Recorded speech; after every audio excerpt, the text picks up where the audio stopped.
रक्षा मंत्री राजनाथ सिंह ने कहा है कि सीमाओं पर अस्थिरता के साथ साथ समाज में नए प्रकार के अपराध, आतंकवाद, वैचारिक युद्ध उभर रहे हैं। उन्होंने कहा कि अब अपराध अधिक संगठित, अदृश्य और जटिल हो गए हैं। इसका उद्देश्य समाज में अराजकता पैदा करना है, विश्वास को कमजोर करना तथा राष्ट्र की स्थिरता को चुनौती देना है। आपको बता दें, रक्षा मंत्री राजनाथ सिंह ने पुलिस स्मृति दिवस पर एक कार्यक्रम को संबोधित करने पहुंचे और वहां उन्होंने सुरक्षा बलों की सराहना भी की। उन्होंने चाणक्यपुरी स्थित राष्ट्रीय पुलिस स्मारक पर पुष्पांजलि अर्पित की और सलामी ली। यह दिवस हर साल सीआरपीएफ के 10 जवानों की याद में मनाया जाता है जो 21 अक्टूबर 1959 को लद्दाख के हॉट स्प्रिंग क्षेत्र में चीनी सैनिकों के घात लगाकर किए गए हमले में शहीद हो गए थे।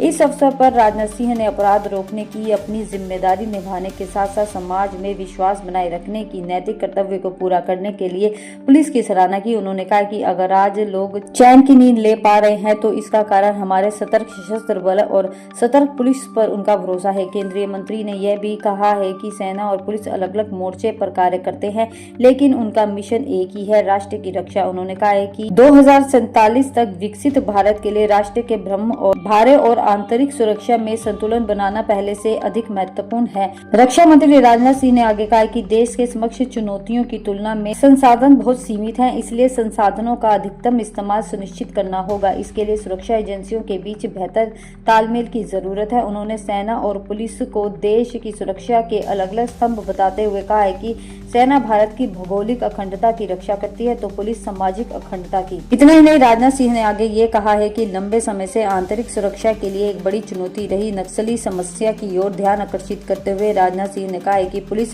सीआरपी, बीएसएफ और स्थानीय प्रशासन के ठोस और संगठित प्रयासों का यह सुनिश्चित हुआ है कि समस्या बढ़े नहीं और वामपंथी उग्रवाद प्रभावित क्षेत्रों के लोगों ने राहत की सांस ली है। उन्होंने विश्वास व्यक्त करते हुए कहा है कि अगले वर्ष मार्च तक नक्सल समस्या समाप्त ही हो जाएगी।